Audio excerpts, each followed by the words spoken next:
On the bustling streets of Donghai City, King Woo, a delivery man with a ruggedly handsome face weathered by the elements, weaved through traffic to make his deliveries on time. Suddenly, he spotted an elderly man collapsing on the sidewalk. Without a second thought, King Woo braked, rushed over, and helped the old man up with genuine concern. King Woo kindly brushing the dust off the old man's clothes. "Sir, are you alright? Let me take you to the hospital for a checkup." The old man didn't answer immediately. His sharp eyes scanned King Woo from head to toe before he suddenly gripped the young man's hand tightly. The old man, with a determined look and a voice surprisingly robust for someone who had just fallen. "Young man, you have a good heart. It's rare to find someone like you these days. To repay this kindness, I've decided I am marrying my granddaughter off to you." King Woo was stunned, half convinced he had encountered a scammer or a senile old man. But before he could react, the old man practically dragged him to the Civil Affairs Bureau. There, the disheveled girl appeared wearing thick glasses, messy hair, and sallow, darkened skin. King Woo scratching his head in confusion, staring at the marriage license. Isn't this a bit too fast? I don't even know her name yet." The girl said nothing. She swiftly signed the papers and handed them back. The procedure was finished in the blink of an eye. But the moment they stepped out of the bureau, the ugly wife vanished without a trace. The old man patting King Woo's shoulder with a cryptic smile. "Don't bother looking for her. For now, just go back to work. Delivery work is too grueling. Let me recommend a security position at Sehai Group. The pay is much better." 1 week later, at the main lobby of Sehai Group, King Woo was now dressed in a crisp, sharp security uniform, standing in a long line of tall candidates. Suddenly, the air in the lobby seemed to turn heavy as a woman walked in. It was Yan Minju, the stunning CEO who had just returned from abroad. She wore a form-fitting business suit that accentuated her graceful curves. Her face was exquisite, but as cold as frost. Her gaze swept over the group of security guards, her willow-like brows furrowing slightly. Yan Minju, in a cold voice, turning to her secretary. "Is this all? I need a personal driver and bodyguard, but none of these men seem capable of giving me peace of mind." One by one, the guards stepped forward to introduce themselves with feigned confidence, but Yan Minju remained indifferent. Finally, it was King Woo's turn. He stepped forward, snapping into a perfect military stance, his spine straight as a spear. King Woo, eyes clear, voice booming and full of character. Reporting to the CEO, "My name is King Woo. I served 5 years as a reconnaissance scout and took first place in the regional martial arts competition. I look forward to serving the company." Hearing the name King Woo, Yan Minju froze slightly, her beautiful eyes flickering with a hint of hesitation. Yan Minju, thinking to herself, studying King Woo's face. King Woo. That name, it's exactly the same as the man grandfather forced me to marry a year ago. But I was in disguise then, and I left the country in such a hurry that I don't remember his face clearly. It's probably just a coincidence." She retracted her gaze and gave a slight nod. Yan Minju, maintaining her composure, instructing her secretary. "Arrange a desk for him directly opposite my office. Adjust his salary to the senior staff tier." As Yan Minju departed, the secretary, Su Meng, a charming woman in a professional skirt, approached King Woo. She flashed a bright smile and reached out her hand. Su Meng winking playfully, her voice sweet. "Hello, I am Su Meng. We colleagues now. I handle the CEO's administrative affairs, and you will be responsible for her absolute safety." King Woo shook her hand before heading to the security department to finalize his paperwork. His former colleagues turned green with envy the moment they saw his salary. Security colleague, gritting his teeth, voice dripping with bitterness. "Lucky bastard, King Woo, a base salary of 50,000 yuan, plus you get to follow the most beautiful boss in the city everywhere. You've really hit the jackpot." King Woo simply offered a faint smile and said nothing. He returned to his new upstairs office and sat at his desk, where a steaming cup of coffee brewed by Su Meng was already waiting. Su Meng shouting over as she organized files. "Drink up, King Woo. We heading out soon. CEO Yan needs to inspect the new project site." A few minutes later, Yan Minju emerged. Her long hair was tied in a high bun, revealing her elegant porcelain neck. King Woo stood up immediately and followed her into the elevator. During the drive, King Woo demonstrated master-class driving skills, smooth and steady, which clearly satisfied Yan Minju. At the construction site, he displayed the professionalism of an elite scout, staying exactly 2 meters behind his boss, eyes scanning in all directions, his body poised to react to any danger. As the inspection ended and the group headed back, Yan Minju's phone rang. Looking at the screen, her cold exterior melted into a mix of respect and helplessness. Yan Minju pressing the phone to her ear, her voice soft. Grandfather. Yes, I am listening. On the other end, the voice of Elder Yan boomed with authority and warming. Elder Yan sternly. Minju, you've been back from abroad for a year and you still haven't contacted your husband? What will people think of the Yan family? Tonight, you bring your husband to have dinner with this old man and dress up nicely. Don't be as cold as a block of ice. Yan Minju biting her lip, looking conflicted. Grandfather, I understand. I'll arrange it. After hanging up, Yan Minju looked into the rearview mirror and saw King Wu focused on the road. A headache began to brew as she wondered where she could possibly find that delivery man husband of hers to bring home.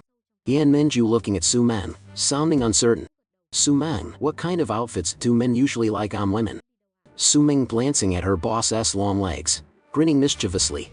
Co Yan, with legs like yours, black stockings would definitely keep anyone's eyes glued to you. Yan Minju cleared her throat, her face flushing slightly with self-consciousness. She then turned to King Wu. Yan Minju ordering. King Wu, you reworking overtime tonight. You will be driving me to a certain location. King Wu nodding, eyes serious.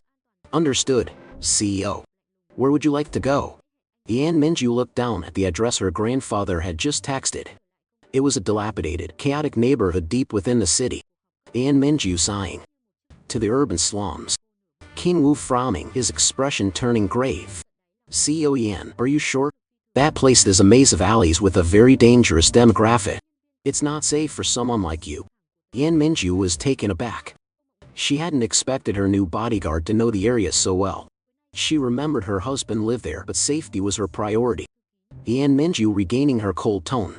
Then tell him to meet me at the Manhwa Hotel instead. You can drive back to the company first.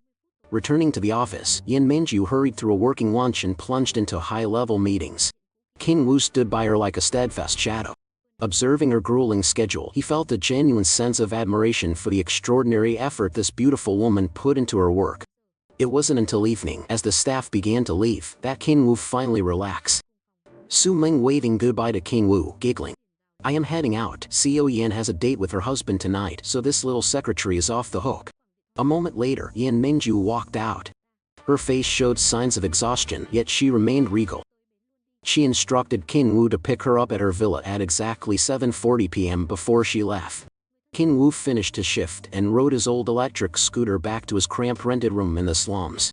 Just as he tossed his phone onto the bed to go shower, the screen lit up with a beep. King Wu frowning as he read the message. 8:00 p.m. tonight. Meet at the Manhwa Hotel. It was from an unknown number. His roommate, Su Ping, who was nearby playing games, caught a glimpse and hooted in excitement. Su Ping slapping his thigh and laughing. Whoa, big brother, some beauty's inviting you to a 5-star hotel for dinner. Go for it. King Wu shaking his head dismissively, tossing the phone aside. I am just a lowly security guard in Donghai with no family or friends here. Why would anyone invite me to a 5-star hotel? It is clearly a scam. Delete it for me, will you? With that, he went straight into the bathroom, completely unaware that the message had been sent by Yan Minju. At 7:30 p.m., King Wu arrived punctually at the villa. Minutes later, Yan Minju stepped out. Tonight, she wore a form-fitting dress paired with sheer black stockings. The outfit softened her usual icy aura, replacing it with a deadly allure. Yan Minju handing the keys to King Wu, trying to sound calm. To the Manhwa Hotel.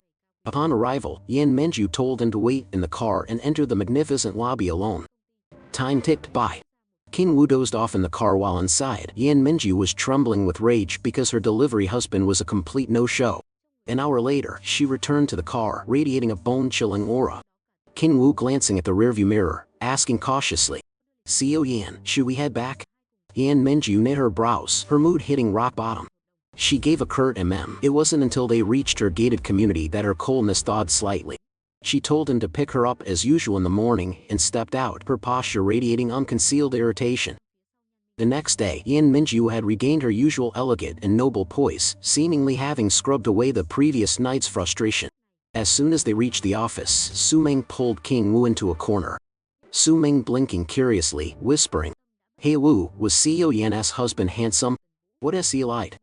King Wu shrugging, looking clueless. I have no idea. I never saw him. She waited inside for an hour and came out looking furious. Su Ming stuck out her tongue in disappointment. She handed the day's schedule to Yan Minju, and the three of them drove to Langshin Cosmetics to negotiate a contract. In the VIP lounge of Langshin, the two CEOs exchanged pleasantries before getting down to business. Suddenly, the CEO of Langshin Du Langshin, a flirtatious and wealthy woman, spied King Wu standing stoically behind Yan Minju. Du Langshin smiling suggestively, her eyes filled with unconcealed lust. CEO Yan, you certainly have an eye for bodyguards. That frame, that lean waist, those solid abs, a top-tier specimen indeed. Yan Minju frowned, but before she could speak, Du Langshin suddenly approached King Wu.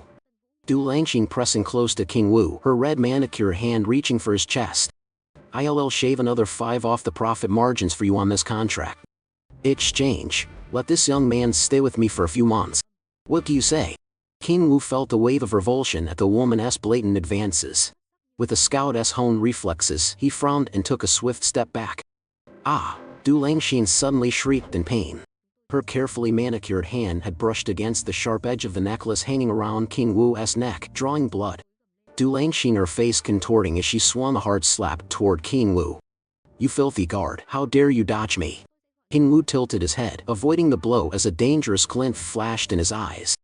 At that moment, Yan Minju slammed her hands on the table and stood up. The temperature in the room dropped instantly. Yan Minju, voice icy, her gaze piercing Du Langshin like a blade. Du Langshin, do you think Sai Group is so desperate for your 5 that we would sell our own employees? Du Langshin clutching her bleeding hand, roaring in anger. CEO Yan, if this dog doesn't get on his knees and apologize right now, I'll call my men to break his arm. The corner of Yan Minju's mouth curled into a chilling smile. She stepped forward, shielding King Wu, her aura completely overwhelming her counterpart. Yan Minju pointing directly at Du Langshin's face, enunciating every word. King Wu is my bodyguard, which means he is my man. I dare you to touch him one more time. Hearing Yan Minju call the guard by name and defend him so fiercely, Du Langshin's expression changed instantly. She knew all too well the power of Sai Group. Harassing a guard was one thing, but offending Yan Minju was a mistake she couldn't afford. Du Langshin gritting her teeth, swallowing her pride. My apologies, CEO Yan, I spoke out of turn. Yan Minju unyielding, gesturing toward King Wu. The one you need to apologize to isn't me, it is him. Du Langshin's chest heaved with rage. Apologize to a lowly guard? But under Yan Minju's crushing pressure, she finally forced the words out. Du Langshin looking down, hissing through her teeth. Mr. Qin, I am sorry. Yan Minju turning coldly to leave. We'll discuss the contract another time. We're leaving. At the elevator, King Wu looked at Yan Minju's perfect profile, a warmth rising in his heart. He bowed his head slightly, his voice a bit husky. King Wu sincerely. Thank you very much, CEO Yan. Yan Minju maintaining her indifferent facade, replying softly. It was nothing. As long as you and Su Meng are employees of this company, the entirety of Sai Group stands behind you. Just then, the elevator doors opened. A sweaty delivery man rushed in, apologizing into his phone to a customer. Seeing the delivery uniform, Yan Minju bit her lip. She suddenly remembered her paper husband worked the same job. Maybe he didn't show up last night because he was too busy with deliveries to see the message, she thought. She decided she would go to the slums in a few days to sell things in person. Over the next few days, the company faced some hurdles. Yan Minju was so busy she drove herself to work, giving King Wu a few days off. Having been betrayed by an ex-girlfriend who left him with a massive debt, King Wu used his free time to go to the bank and transfer his savings to his creditors. While he was out, Yan Minju, disguised in her ugly persona with a darkened face and thick glasses, tracked down his room in the slums. At that moment, his roommate Su Peng was cuddling with his girlfriend in the room. Hearing a knock, Su Peng opened the door, looking annoyed. Su Peng grimacing at the ugly woman before him. Who are you looking for? Yan Minju looked at Su Peng. Her memory of her flash marriage husband was hazy. She only vaguely recalled the delivery uniform hanging on the wall. She was certain Su Peng was her husband, King Wu. Just as she was about to invite him to dinner, a scantily clad woman stepped out from the room and clung to Su Peng's arm. Su Peng's girlfriend glancing sideways at Yan Minju, asking shrilly, "Who is this, honey?" She looks so provincial. Yan Minju froze. Her heart felt as though it had been slapped. She had intended to bring him into Sai Group as a manager and change his life if he was a decent man, but she never expected this husband of hers would openly bring women back to his shack. Yan Minju, her gaze turning cold, turning to leave without a word. Men really are all the same. I was being far too sentimental. That night, consumed by turmoil and anger, Yan Minju met her best friend, Lu Xiaoxiao, at a bar to drown her sorrows. Lu Xiaoxiao raising a glass, looking at her friend. Babe, you getting more beautiful by the day. By the way, how are things with that paper husband of yours? When Yan Minju recounted the cheating scene from that afternoon, Lu Xiaoxiao's chattered with rage, and she slammed her glass onto the table. Lu Xiaoxiao fuming. That absolute scum, he dared to cheat on the goddess of Donghai. I'll take a surgical scalpel and castrate him myself. It wasn't until Yan Minju mentioned that the man had saved her grandfather's life that Xiaoxiao calmed down. The two beauties drank until their cheeks were flush. Their stunning looks quickly drew the attention of a group of thugs in the bar. A few tattooed men approached, beginning to harass them. Thugs sneering, reaching for Minju's chin. Hey, pretty ladies, how about a drink with us? It's too loud here, let us go to a VIP room for some privacy. Despite being tipsy, Yan Minju remained alert. She glared at him. Sensing danger, Lu Xiaoxiao discreetly pulled out her phone and called King Wu. The thugs grew aggressive as the girls resisted. One man feigned a concerned tone to fool onlookers. Honey, why are you out here drinking so much? Come home with me right now. Yan Minju enraged, driving her high heels straight into the man's shin. Who is your wife? At lost, the man howled in pain. Taking advantage of the chaos, Xiaoxiao grabbed Yan Minju and bolted out of the bar. The thugs snarled and gave chase. In a deserted alley, the two girls were cornered, their faces pale with fear. The thugs surrounded them, wearing lewd grins. At that critical moment, the screech of tires echoed through the alley. Screech, King Wu arrived on his electric scooter, positioning himself between the thugs and the two women. Seeing him, Yan Minju felt a massive weight lift from her chest. She fumbled for her car keys and tossed them to him. Yan Minju panting. King Wu, drive, get us out of here. The thugs cursed at the intruder. Where did this brat come from, trying to play the hero? Kill him. King Wu ignored the threats entirely. He opened the car door for Yan Minju and Xiaoxiao. King Wu faced cold as stone, cracking his knuckles. Get in the car and stay there. Let me take out the trash first. The thugs lunged with their fists flying. But to an elite former scout like King Wu, these amateurs were nothing more than punching bags. He moved like lightning, using a few basic strikes and powerful kicks. In less than a minute, most of the thugs were sprawling on the ground, groaning and clutching their stomachs. The few still standing saw his ruthless efficiency and lost their nerve, retreating into the shadows. Inside the car, Lu Xiaoxiao's jaw dropped in awe, her eyes sparkling with infatuation. Lu Xiaoxiao grabbing Minju's arm, excited. Babe, your bodyguard is incredible. That was so badass. Yan Minju offered a small, relieved smile. Thank goodness he was there, otherwise, the night would have ended in disaster. After dropping Xiaoxiao off safely, King Wu drove toward Yan Minju's villa. Through the mirror, he saw her clutching her head, her face pale from the alcohol. King Wu frowning. Co Yan, that bar is too close to the slums. The security there is terrible. Please don't go there again. It isn't safe. Hearing this, Yan Minju felt a surge of resentment. If it weren't for that wretched husband of hers cheating, why would she have been drinking in such a place? When the car stopped at the villa, Yan Minju stumbled as she stepped out. King Wu rushed over to steady her. King Wu supporting her, his voice laced with concern. CEO Yan, let me help you inside. He carefully guided her into the vast, palace-like living room. Yan Minju gestured toward the water dispenser, intending to ask for a drink, but before she could speak, her stomach lurched. Bled. She vomited everything in her stomach right onto King Wu's shirt. A sharp, sour smell filled the air. Yan Minju snapped into a moment of clarity, horrified, covering her mouth. I am so sorry. King Wu waving it off, showing no sign of disgust. It's fine. I am not that delicate. He poured her a glass of warm water, helped her onto the sofa, and went to the bathroom to wash his shirt. Afterward, he quickly grabbed a mop and cleaned the mess on the floor.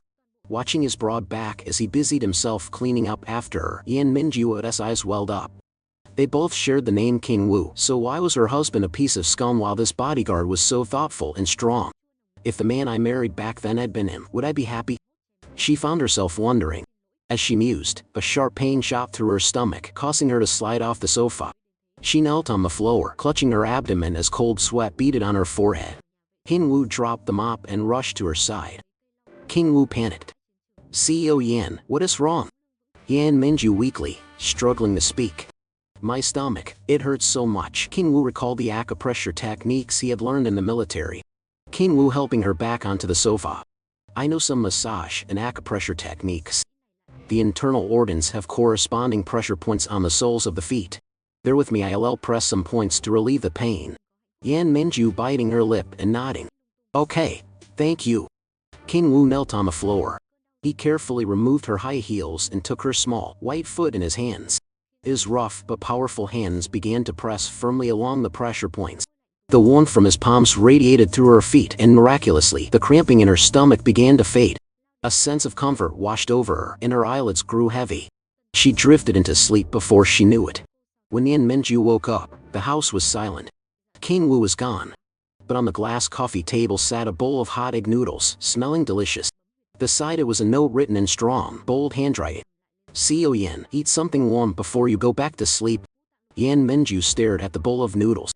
She took a bite. The broth was savory, the noodles perfectly soft, and the fried egg was rich and golden. As she finished the bowl, her body felt warm and the loneliness in her heart seemed to have halved. She picked up her phone, her gaze hardening with resolve. She called Lu Xiao immediately. Yan Minju voice firm. "Xiao, find me a good lawyer. I want to end this trash marriage as soon as possible." The next morning, Yan Minju had King Woo drive her to Lu Xiao's law firm. The lawyer informed her that the divorce papers would be ready within 3 days. At that point, she would only need to meet her paper husband to sign them and be free. However, on the way back to the company, Yan Minju looked visibly distressed. Even back in her office, her mood remained dark. After a long hesitation, she called King Woo in. Yan Minju frowning, her voice weary. "There's a high society charity banquet tonight. Get ready, you re coming with me." Outside the door, Su Ming had been holding her breath in fear. Once Yan Minju returned to her office, she exhaled and pulled King Woo aside.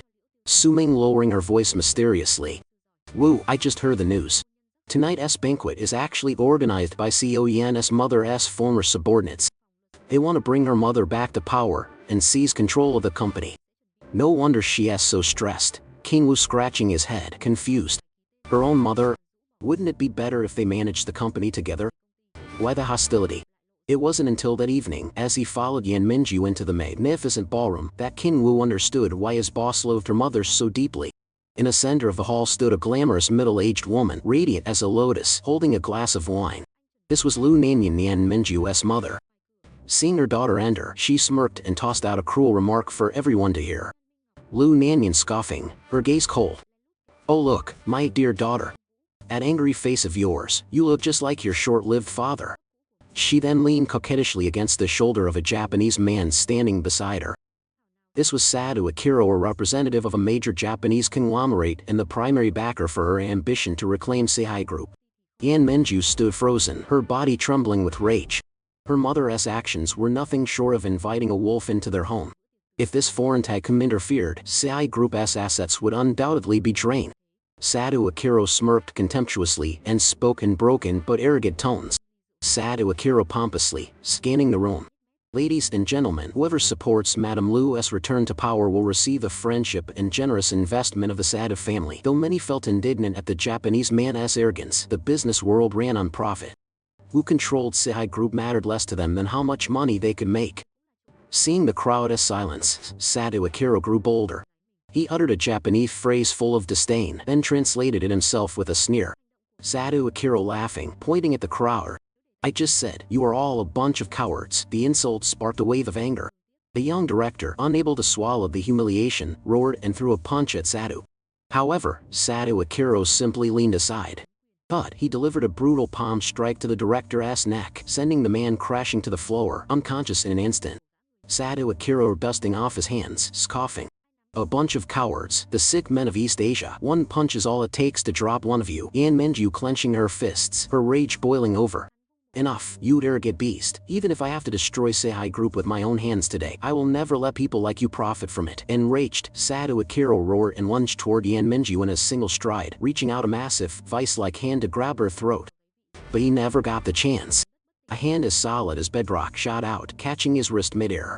King Woo standing firmly in front of Yan Minju, his voice calm but laced with a terrifying killing intent. "Seo Yan, please step back." He slowly began to unbutton his suit jacket. Yan Minju furrowing her brows, instinctively taking the jacket he handed her, voice full of worry. King Wu, be careful, he's dangerous. In contrast, Sado Akiro viewed King Wu with utter contempt. He was an 8th Dan karate master, what could a measly guard do to him? He roared, pulled his hand back, and launched a lightning-fast kick aimed at King Wu's head. But he had miscalculated. The man he was facing wasn't a tournament fighter, but a former elite scout who had survived life and death missions, taking down countless enemies with the most brutal killing strikes. King Wu didn't bother with defense. He lunged straight into Sado's kick, employing the life-for-life combat style of the military. Wham! Crack! Thud! Faced with King Wu's stone-like punches, Sado's arrogance turned to horror. His panic grew, causing his precise movements to crumble. Oof! With a dull groan, Sado took a 1,000-pound blow to the center of his chest and stumbled backward. But King Wu didn't stop. This man had crossed the line. He closed the distance, unleashing a flurry of devastating blows. Under the ferocious assault, the 8th Dan Master Sado Akiro was quickly beaten into a pig's head, kneeling on the ground with blood gushing from his nose, completely losing consciousness. The scene sent a surge of adrenaline through everyone in the hall. They erupted into thunderous applause, wishing they could have been the ones to give the arrogant bully such a thrashing. Lu Nanyan stood paralyzed, her face ashen. She never dreamed her greatest support would be crippled by a bodyguard in front of everyone. Amidst the jeers of the crowd, she turned pale, hurriedly ordering her people to help Sado Akiro to the elevator so they could flee. Another round of applause broke out. A wealthy businessman excitedly raising his glass. Magnificent, someone get this young brother's wounds treated. We must share a drink with him later. In a hotel rest area, Yan Menju carefully used a cotton swab to disinfect the scrapes on King Wu's lip and knuckles. Her gaze had softened significantly. Yan Menju softly, with deep gratitude. Tonight. Thank you so much. King Wu sitting as straight as a board, his muscles still taut, voice steady. CEO Yan, whether as your bodyguard or as a man of Chinese blood, this was my duty. You don't need to trouble yourself over it. At that moment, Yan Minju's phone buzzed. It was a message from the law firm CEO Yan. According to the address you provided in the slums, we could find no record of a man named King Wu. We asked the neighbors, but no one knows him. The message was like a bucket of ice water dumped over her. Her recently warmed heart was immediately shrouded in gloom. If she could never find the man, would she never be able to rid herself of this cheating disgrace? Returning to the banquet hall, Kin Wu suddenly found himself the center of attention. A wealthy socialite, dressed in a gown with a plunging neckline, proactively approached him with a wine glass, her eyes flickering with flirtation. The socialite smiling sweetly. You re quite the handsome fighter. How about we exchange wetchats? Maybe we can grab another drink tonight? Tan Vu with a faint smile, politely taking a step back. My apologies, but I don't think my wife would allow that. Standing nearby, En Han Men and Gok froze. A flash of surprise crossed her eyes. En Han Men and Gok thinking to herself. He is married? I assumed he was single, turns out he has a wife. At that moment Tan Vu took out his phone to call his cousin Tan Woman 6 in HI. The two had arranged to meet at the music square that evening. Seeing Tan Vu's gentle smile as he spoke into the phone, En Han Men and Gok felt a slight pang of discomfort in her chest. She was certain the person on the other end was his wife. Once the party concluded, Tan Vu followed En Han Men and Gok to the exit. Tan Vu suggesting, CEO and Han, I've had a bit to drink, so it's not ideal for me to drive. Should I call a ride-share for you? I have plans to meet family at the music square nearby. He expected her to agree as pleasantly as she had earlier, but instead, En Han Men and Gok spun around, her face as cold as a sheet of ice. En Han Men and Gok voice freezing. I've already called my private driver. You dismissed. Go meet your wife. Tan Vu was baffled by his boss's sudden mood swing, but he still carefully checked the identification of the driver who arrived. Once he confirmed it was safe, he turned to walk toward the square. En Han Men and Gok sat in the car. As they passed the square, she happened to glance out the window. Right then, she saw a young woman with long hair and casual clothes lunging into Tan Vu's arms. Tan Vu smiled, affectionately patting the girl's head. En Han Men and Gok leaning back, sighing in disappointment as she rolled up the window. Men, they lie without blinking. One moment he's rejecting people saying his wife won't allow it, and the next he's embracing a young mistress in the street. There really isn't a single good man in this world. She had no idea that the girl wasn't a mistress, but Tan Roman 6 and Hi Tan Vu's biological cousin who had grown up alongside him. At a street food stall, Tan Vu and Tan Roman 6 and Hi were eating grilled skewers. Tan Roman 6 and Hi taking a bite, asking curiously, Lao Da, has that sister-in-law from your flash marriage last year still not contacted you? At the mention of his paper wife, Tan Vu could only manage a helpless smile. She probably looked down on me for being poor and decided to vanish, so I did get the hint and back off. Let it go. Tan Roman 6 and HI pouting playfully. Then just get a divorce. Once you're divorced, why'll you marry me? We only distant cousins anyway, we don't share a direct bloodline. Tan Vu face darkening, waving his hands dismissively. Don't talk nonsense. If our relatives heard that, they'd criticize me and until my spine snapped. Stop joking around. Seeing his strong reaction, Roman 6 and HA giggled and changed the subject. Fine. Anyway, I am making good money as a flight attendant now. That debt of over 600,000 you have let us pay it off together. I don't want you carrying it alone. Tan Vu firmly refusing. No. Being a flight attendant is a young person's game. Save your money for your own future. I can handle my own affairs. Despite his firm refusal, his heart warmed at his little sister's devotion. The next morning, as Tan Vu was riding his old electric scooter to work, a luxury commercial van suddenly forced him to the curb. The door opened, and Lu Nam and Han Men and Gak's cruel mother stepped out. She threw a stack of photos onto the ground. They were pictures of Tan Roman 6 and HI pulling a suitcase at the airport. Lu Nam and Han smirking, her voice threatening. Listen here, you lowly bodyguard. I know exactly what your weakness is. If you don't follow me, I'll ensure your little cousin loses her job immediately. She won't even be able to live peacefully in the city. Knowing she held the power, Tan Vu had no choice but to concede. He gripped his handlebars tightly and followed her into a private room at a nearby, secluded tea house. Inside, Lu Nam and Han pulled several stacks of crisp red bills from her handbag and slammed them onto the table. Lu Nam and Han arrogantly. Take this money and get away from my daughter. Tan Vu stood with his arms crossed, not even glancing at the cash. He decided to stay silent and see what she was playing at. The silence stretched for half an hour. Occasionally, Lu Nam and Han would lean in close, whispering unintelligible things near his ear before shouting in a contemptuous tone. Lu Nam and Han pointing to the door. Fine, you can get out now. Tan Vu frowned in confusion, completely lost as to her goal, but fearing for his cousin's safety, he quickly left the tea house. He caught a taxi to the office, but arrived late. When he entered the building, the atmosphere at the Too High group was bizarre. People were staring, whispering and pointing at him. He hurried to the CEO's office. Han Men and Gak was sitting at her desk. Hearing his footsteps, she didn't look up, merely gesturing with her chin toward her laptop. Han Men and Gak voice cold and devoid of emotion. Tan Vu, see for yourself. Tan Vu stepped forward and glanced at the screen.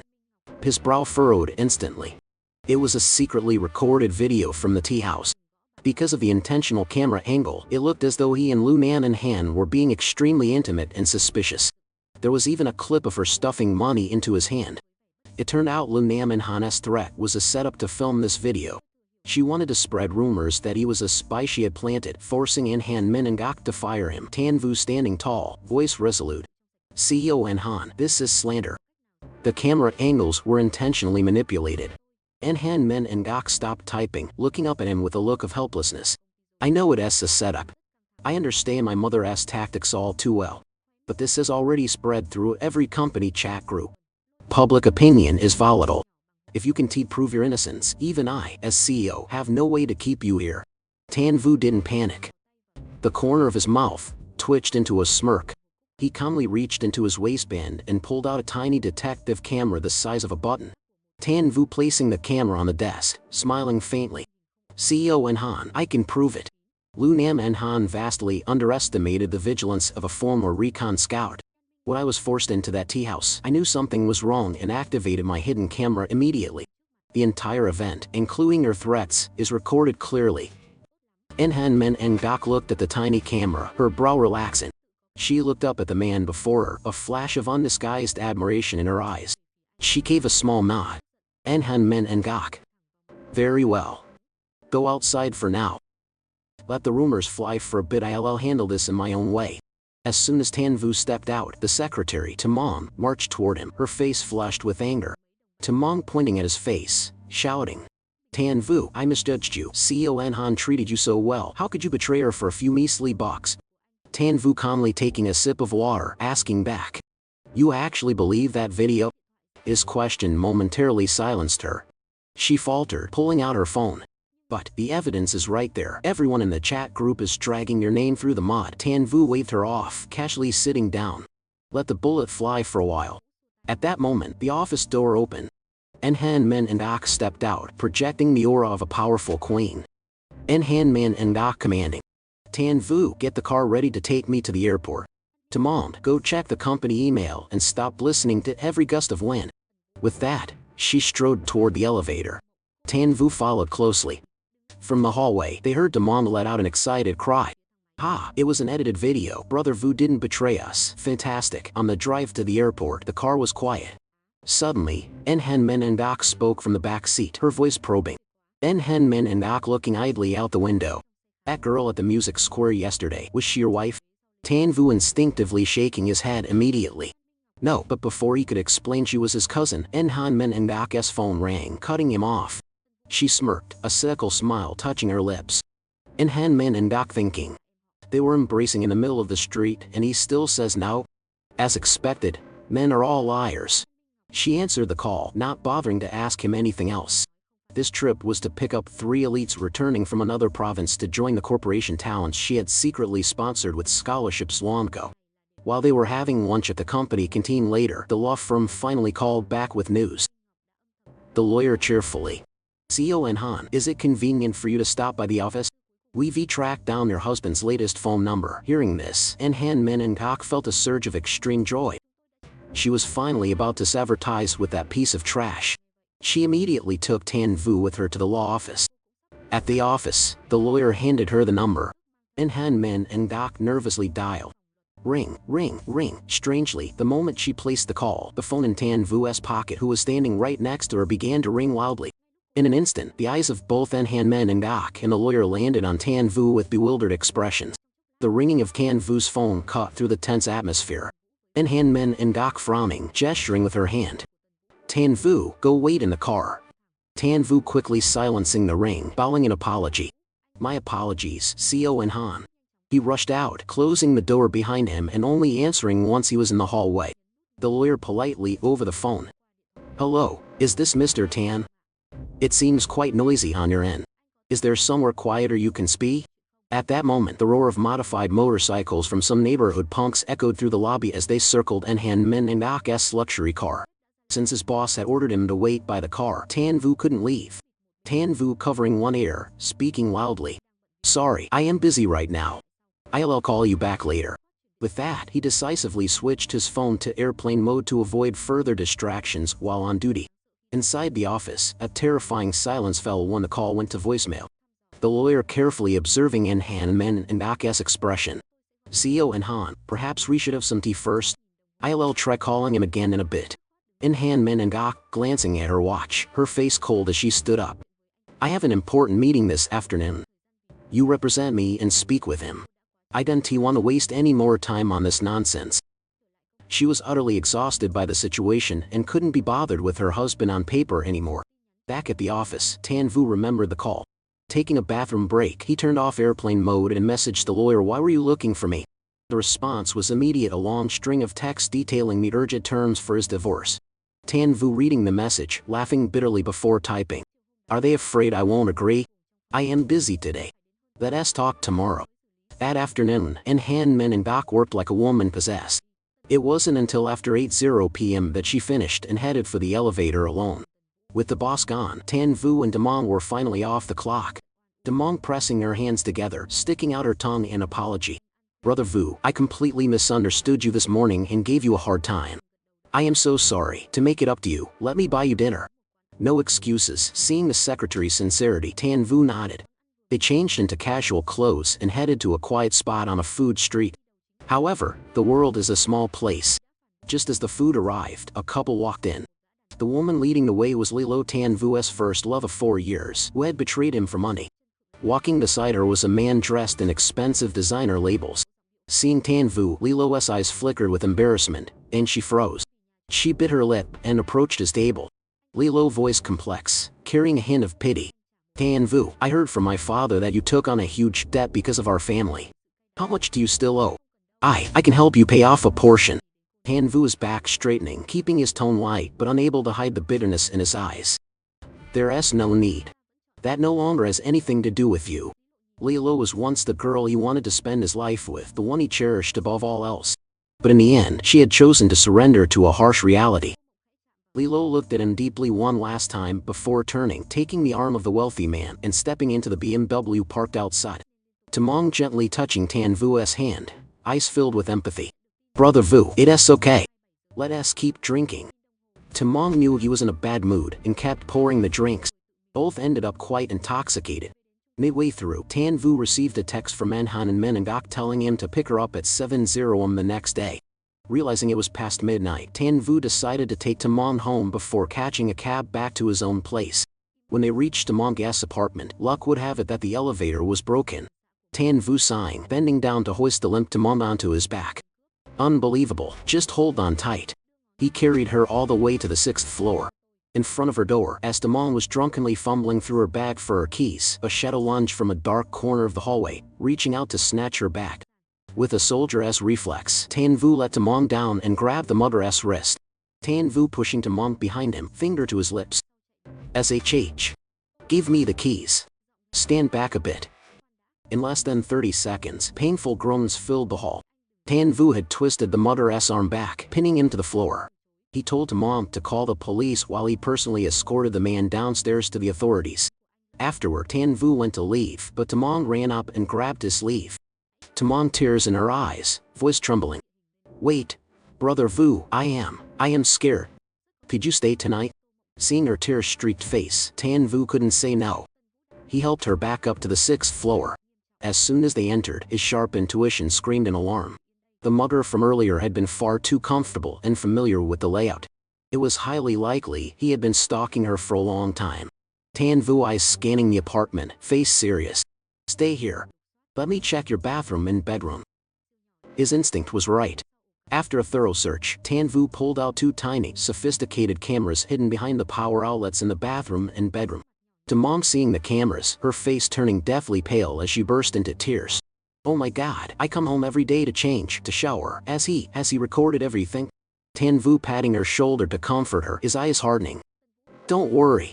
In a few days, when he is released from holding, I'll find him myself to retrieve the memory cards and footage. The fewer people who know about this, the better. The next morning, Tan Vu drove Enhan Menengok to the Dai Mang Mountains in Tran and Ninh Town. The Tu Hai Group had invested 1 billion yuan into an eco-tourism project there, but it was facing fierce opposition from the locals. During the drive, Tan Vu noticed Enhan Menengok looked pale, occasionally wincing and shifting uncomfortably in her seat. Tan Vu watching her through the rearview mirror. "Zio Enhan, are you feeling unwell?" Enhan Menengok's beautiful face flushed a deep red. She was suffering from a very embarrassing condition, hemorrhoids, brought on by recent overwork and irregular meals. But how could she possibly admit that to her male bodyguard? Tan Vu seeing her hesitation, offering sincerely. "Should I check your pulse? Last time your stomach hurt, my acupressure massage helped quite a bit." Enhan Menengok reacting violently, clutching her back to her chest and glaring at him. "No, you think I want to take advantage of you? I have hemorrhoids. Even if you know the pressure points for that, don't you dare touch me." 4 hours later, they arrived at the mountain. Manager Chu of the project department was already waiting. The situation was critical. Hundreds of villagers, armed with shovels and pickaxes, had surrounded the company's campsite. Manager Chu tried to use a megaphone to calm them, but it was futile. One agitated villager roared. "That's her, their boss. The one who sent people to destroy our village's feng shui." With that, a stone the size of a fist flew toward Enhan Menengok's head. Tan Vu, without a second's hesitation, spinning around and throwing his arm up to shield her. "Look out!" Thwack! The stone struck the back of Tan Vu's head. He stumbled, instinctively touching the wound. His palm came away covered in fresh blood. Enhan Menengok, her face turning pale, rushing to support him. Tan Vu, if he hadn't taken the blow, she would have been the one with a cracked skull. Under Tan Vu's protection, they retreated to the car and headed to the town's guest house to rest. Enhan Menengok knew full well that the feng shui excuse was likely a ruse orchestrated by her mother, Lu Nan Enhan, who was probably funding the unrest. At the medical clinic, after his wound was bandaged, Tan Vu went to find Enhan Menengok. Tan Vu, eyes determined. "CO Enhan, please let me handle the negotiations." Though she worried he would be injured again, she finally nodded, moved by his resolve. Tan Vu drove back to the mountain alone. Seeing him step out and raise his hands to show he was unarmed, the villagers remained on high alert. Tan Vu standing before the crowd, showing his ID, his voice sincere. Everyone, I am alone. I am not the boss. I also come from a poor village even more remote than this one. Please, give me just a few minutes. With quiet sincerity, Tan Vu told them his story of leaving the military with a massive debt, of being forced into a marriage with a wife he had never seen, and of how she was now demanding a divorce. His tragic tale unexpectedly struck a deep chord with the villagers. He then sought out the village head, an elderly man with a silver goatee, to discuss the feng shui. Tan Vu looking the village head in the eye, his words sharp. Elder, the ancient emperors always built their tombs on the best feng shui land. But did their dynasties last forever? The truth is, the compensation from the two-height group is enough for everyone here to build new homes, send their children to school, and change their fates. The opportunity of a lifetime is right in front of you. I reject it because of a bad person's provocation. Tan Vu's logic broke the final barrier in the villagers' hearts. The village head stroking his beard, nodding. Young man, you speak the truth. We agree to let the project continue. But according to the traditions of the Lei family village, your boss must come here and drink a bowl of gall wine with us to seal our bond. Tan Vu immediately called Enhan Men and Dak. A short while later, she arrived. In a clearing, the villagers were slaughtering a pig. The village head had a jar of rice wine brought out, then used a knife to slit the fresh pig's gallbladder, dripping the dark, pungent bile into the wine. Enhan Men and Dak, who was fastidious about cleanliness, felt her stomach churn at the sight. Tan Vu understanding immediately, stepping forward to take the bowl. Elder, my boss has a weak constitution and rarely drinks. May she have just a symbolic sip while I finish the rest for her. The village head agreed. Enhan Men and Dak raised the bowl, suppressed her nausea to take a tiny sip, and handed it to Tan Vu. He didn't hesitate, tilting his head back to drain it. He didn't stop there either. He proceeded to finish every bowl offered to him by the young men of the village on his boss's behalf. By the time they were done, Tan Vu was swaying, the world spinning around him. Enhan Men and Dak rushing to support his arm, her eyes filled with complex emotions. You idiot, why did he risk his life like that for me? A man this dedicated and honorable, how could he possibly be a cheater? The next afternoon, after settling all the formalities, Tan Vu drove Enhan Men and Dak back toward Donghai. As the car wound along a narrow mountain pass hugging a cliffside, a massive boulder suddenly thundered down from above, blocking the road. Tan Vu eyes widening, yelling. CEO Enhan, hold on. He grit his teeth, flew the accelerator to swerve through a gap. But then, a series of sharp bang, bang sounds echoed. 3 pronged iron spikes had been scattered across the road. 2 tires blew out simultaneously. The luxury car lost all control, smashed through the guardrail, and rolled violently down the steep mountainside. In the midst of the terrifying tumble, only Enhan Men and Dak's desperate screams filled Tan Vu's ears. After a full minute of horrific impact, the car hit the bottom of the valley, landing upside down and completely crushed. The pungent smell of gasoline filled the air. Tan Vu dizzy, blood streaming down his forehead, but forcing himself to stay conscious. This has to be Lu Nam Enhan's doing. She actually wants to kill her own daughter. Ignoring the searing pain, he forced his seatbelt open. He kicked out the shattered glass, dragged himself out, and scrambled toward the back seat. Enhan Men and Dak was pinned upside down. The entire front seat had collapsed, trapping her from her chest to her lower abdomen.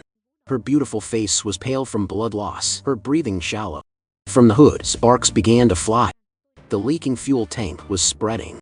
In seconds, the car would become a fireball. Enhan Men and Dak faintly, tears falling. Tan Vu, the car's going to explode, leave me. Run. Tan Vu eyes bloodshot, roaring. Quiet, CEO Enhan, I told you, as long as I am here, I want to let you die. His mind raced. He remembered a car jack in the trunk. He lunged to the back, pried open the trunk, grabbed the jack, wedged it between the seats, and used every ounce of strength to lever them apart. The veins in his forehead and neck bulged as if they might burst. Cranked. Screech. The sound of groaning metal filled the air. Finally, the seat shifted back just enough. Enhan Men and Dak's body slipped free, falling limp into his wide embrace. He scooped her up and used the last of his strength to sprint away from the car. After 30 meters, he laid her gently on the ground, then turned and ran back toward the smoking wreck. Enhan Men and Dak panicking, screaming weakly. Tan Vu, are you crazy? Why are you going back? Tan Vu yelling back over his shoulder.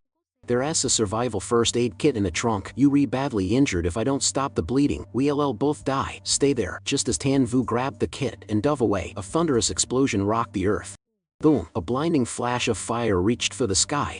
The shockwave threw Tan Vu forward. His back was riddled with shards of metal and glass, but he clutched the first aid kit to his chest as he crawled back to En-Han Men and Gok. Seeing him covered in blood but still offering a reassuring smile, the cold heart of the female CEO skipped a beat. She broke down in tears, her sobs carving tracks through the dust and stood on her cheeks. At the bottom of the valley, the fire from the wreck cast a glow over En-Han Men and Gok's streaked face. Tan Vu pulled out his phone to call Manager Chu, but there was no signal. As darkness fell, a freezing mountain wind began to howl. En-Han Men and Gok hugging her arms, eyes filled with despair. Tan Vu, what are we going to do? We're going to be trapped here until we die. Tan Vu calmly gathering dry branches for a fire. Don't worry, CEO En-Han. I'll get you out of here safely. I didn't spend 5 years as a recon scout for nothing. Wilderness survival is second nature to me. Reassured by his confidence, she felt a measure of peace. After lighting a fire and setting a few simple traps nearby, he checked her injuries. Tan Vu examining her scrapes. Aside from surface wounds, your bones are fine. Just bear with it for a bit. En-Han Men and Gok looked at him, an indefinable emotion welling up. Men usually approached her for her beauty or her massive fortune. But this man, even in a life or death situation, had eyes that were clear and devoid of any dark intent.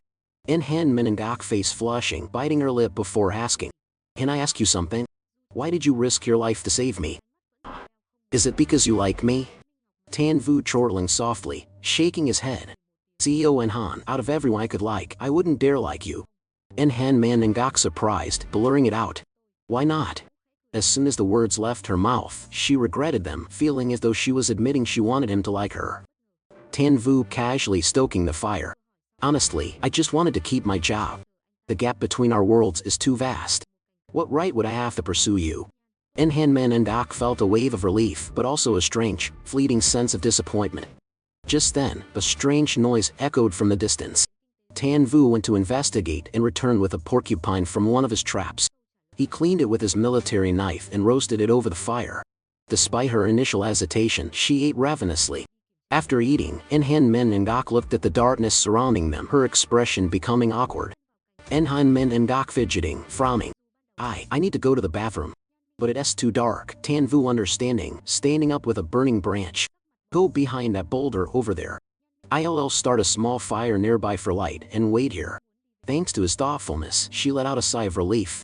But she hadn't been behind the rock for long when a thunderous roar, like a crashing storm, echoed through the valley. En-Han Men and Gok scrambling back out. Tan Vu, what was that? Tan Vu face turning pale as he saw the muddy torrent rushing down the slope. A flash flood. No wonder this valley is so barren, it floods regularly. Follow me up the slope. Now, he grabbed the first aid kit in her hand, pulling her along. But accustomed to high heels, she tripped after barely 100 meters, her ankle giving out. Tan Vu turning back, his voice resolute. There's no time, CEO En-Han, forgive the intrusion. Ignoring her embarrassment, he hoisted her onto his back and sprinted up the hillside.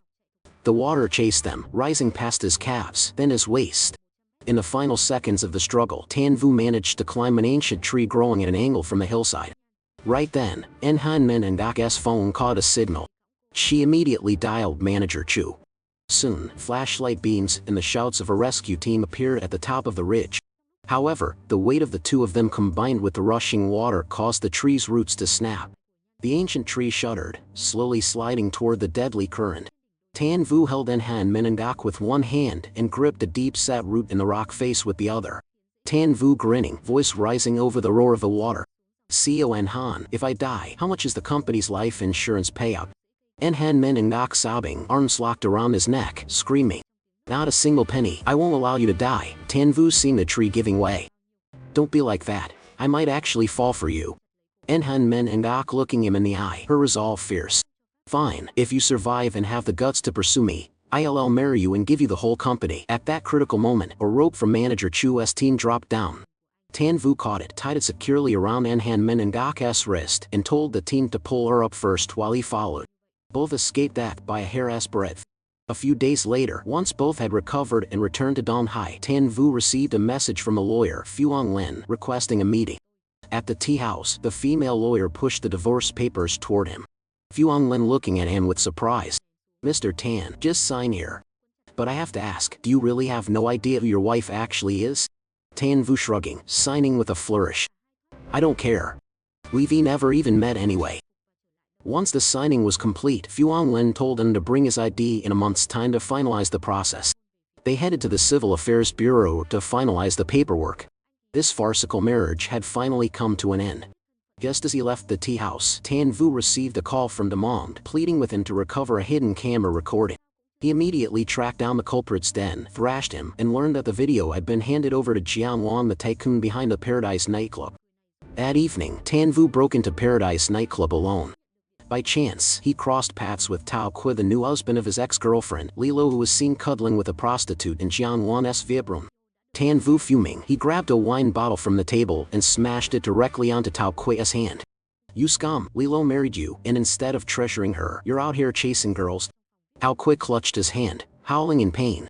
Jiang Wan, enraged, was about to call his subordinates to settle the score with Tan Vu. But at that exact moment, Lu Nam and Han burst in with a squad of Japanese bodyguards, threatening to tear the club apart. Relying on his formidable prowess, Tan Vu stepped forward to intimidate Lu Nam and Han, reminding her that he was the one who had crippled the master fighter Satu Akira. Terrified, she was forced to retreat. Witnessing Tan Vu's strength, Jiang Wan was struck with profound respect. Not only did he kick Tao Kui out, but he also respectfully handed over the USB containing the hidden video to Tan Vu without asking for anything in return. USB in hand, Tan Vu eagerly rushed to the Mongas apartment. He imagined she would be moved to tears, but the moment she took the drive, her attitude shifted 180 degrees. Demong clutching the USB, her eyes turning cold as she threw Tan Vu's belongings out the door. Did you think helping me with this meant I'd sleep with you? Don't be so naive, Tan Vu. I have a fiancé, and I am resigning tomorrow. A penniless man like you, no matter how good your heart is, doesn't stand a chance with me. Let me give you a piece of advice: never trust a woman too easily. The door slammed shut in his face. Tan Vu standing frozen in the hallway, he gave himself a stinging slap across the face. So, she lured me in, got me drunk that night, and acted vulnerable, all just to use me to get that video back. He laughed bitterly. Lilo had betrayed him for money. Timong had used him for her own ends. In this world of women, perhaps only his cold boss, Han Menengok, treated him with true sincerity, balancing rewards and discipline fairly. The following day, Han Menengok introduced her new secretary, Duong Man, before taking Tan Vu on a flight to Soju. She explained that this was a trip to visit grandmother Duong, the woman who had taken her in during 7 years of a turbulent childhood, and Duong Chuan Kan, her adopted brother and a prominent tycoon in Soju. Han Menengok awkwardly handing Tan Vu a gift box, she instructed. My grandmother is elderly and has been desperate for me to bring a husband home. Tonight, please, just act as my husband. Don't let the secret slip. Despite the lingering depression from being deceived the night before, Tan Vu professionally nodded in agreement. At the Duan estate, Tan Vu played the role of the perfect husband, politely presenting gifts to grandmother Duan. In the afternoon, he accompanied Han Menengok to visit her old primary school and an orphanage. Seeing her donate millions of taels and play joyfully with the orphans with a radiant, sun-drenched smile, Tan Vu couldn't help but pull out his phone to snap a candid photo. Han Menengok noticing him, she held out her hand and feigned a stern face. Delete that, your photography skills are terrible. Dinner at the estate was warm and lively. Duong Chuan Kan repeatedly pressured Tan Vu to drink, and he ended up consuming quite a bit. When it was time to retire for the night, Duong Chuan Kan had arranged only a single bedroom for the two of them. Inside the room, Han Menengok showered first, leaving Tan Vu sitting on the sofa. An awkward silence filled the air. Tan Vu seeking to break the silence, he asked.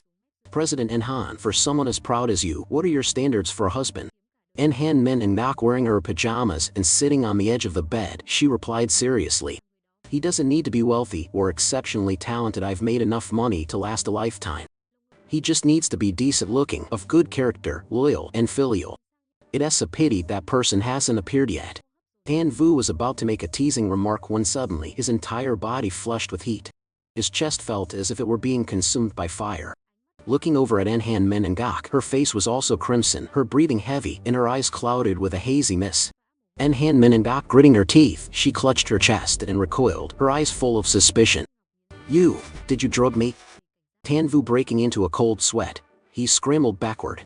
I am innocent. If I had any ulterior motives, why would I drug myself? It must have been the food tonight. Duong Chuan Kan drugged us both, realizing her adoptive brother had good intentions and wanted to force their hand to unite them as a couple. Han Menengok didn't know whether to laugh or cry. Instinct told her to strip off her clothes because of the suffocating heat. The desire in her body was screaming. Seeing the danger of the situation, Tan Vu bit his lip so hard it bled. Tan Vu staggering toward the bathroom. "Hold on, I'm going into the bathroom." Click, the sound of the door locking echoed. Throughout the entire night, Tan Vu kept the shower running, drenching himself in freezing water. Whenever the uncontrollable fire of lust flared up, he slammed his head repeatedly against the tiled wall. Thud! Thud! Hearing the sound of his head hitting the wall from inside the bathroom, Man and Ak lay on the bed biting her blanket to endure the sensation, her eyes filling with tears of emotion. A man who respected her so much that he would rather harm himself than take advantage of her while she was drugged. How many such men were left in the world? The next morning, when Tan Vu stepped out with a swollen forehead, the way Men and Ak looked at him had completely changed. The coldness of a female boss was gone, replaced by a profound sense of longing. Upon returning to Donghai, Men and Ak went straight to the Han family estate to confront her grandfather about the forced marriage. Seeing her grandfather hunched over, carefully picking up food for her, her anger evaporated. However, when the topics of husband and the bodyguard Tan Vu came up, she still expressed her disdain for the infidelity of men. Hearing his granddaughter speak, the old man sighed and tremblingly pulled a medical report from a drawer, placing it on the table. Grandfather Han, his voice heavy with sadness, a pained smile on his face. "Min and Gok, I don't have much longer to live. It's late-stage heart cancer. I only pressured you to marry because I wanted to see you have a solid shoulder to lean on before I close my eyes for good." Man and Gok picked up the report, her tears falling like rain. Man and Gok clinging to his hand, sobbing uncontrollably. "Grandpa, I'm sorry. Don't worry, I will definitely get married before I'm 30 and give you great-grandchildren to hold. I won't let you down." Watching his granddaughter sob, the old man hid the truth that her legal husband and the bodyguard she was falling for were actually the same person. He wanted to let the young Tan Vu win Men and Gok's heart through his own merit. At the same time, in the slums, Tan Vu had just finished bathing when he received a call from his younger sister, Tan Roman 6 NHI. Tan Roman 6 NHI, her voice whimpering. "Brother, I had such bad luck today. I was just preparing for my first flight when an unmarked truck hit me. Luckily, I jumped out in time and only got some light scratches. I've been grounded." Tan Vu had just breathed a sigh of relief while comforting his sister when a strange message arrived on his phone. "If you don't want your sister to keep having fatal accidents, then get out of Donghai within 3 days." Tan Vu's pupils contracted violently. Thousands of red veins mapped across his eyes. A cold, terrifying aura of killing intent radiated from the former scout's body, causing the room's temperature to plummet below freezing. Tan Vu squeezing his phone, his voice a low, guttural growl. "Lunam and Han, you dare touch my sister?" He could endure insults and slander.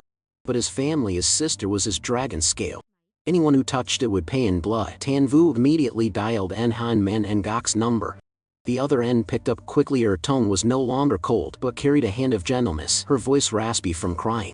Men and Gok. "Hello, Tan Vu. Why are you calling?" Tan Vu's voice deep, carrying a chill that seemed to echo from the underworld. "President Han, please tell me, where is Lunam and Han living right now?" The other end went silent for a second. The real war had finally begun.